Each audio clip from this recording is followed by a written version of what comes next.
Kumusta at magandang umaga sa inyo sa mga subscriber natin dyan at sa mga napadaan sa ating YouTube channel. Kumusta sa inyo? At ngayong araw naman ay buksan natin yung KKE Audio CA9 na power amplifier natin. Pero bago tayo magsimula, pakipindot naman ng subscribe button dyan, yung hindi pa nakapag-subscribe sa ating YouTube channel, at kung nagustuhan nyo yung video na ginawa ko. So yun, simula na tayo, wala nang intro.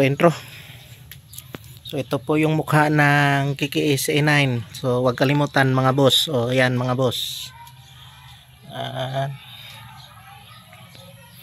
Ito naman yung likod niya mga boss. O mga boss ha, ito yung likod niya.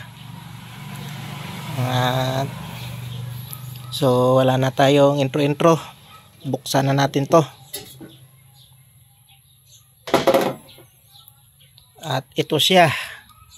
So mayroon siyang 1, 2, 3, 4, 5. So 5 transistor up and down. So 10. Tapos ano siya, naka NGW 32G. NGW 32G.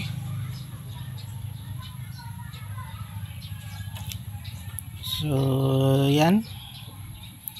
So yan yung loob ng ating KKE CA9 Violet. Sa kabila. So mayroon siyang 1, 2, 3, 4 1, 2, 3, 4, 5. So 5 resistor at 5 transistor.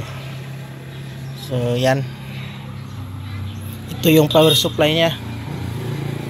Power supply. So yung ano niya ay 84 42 volts. So yan, 84 42 volts.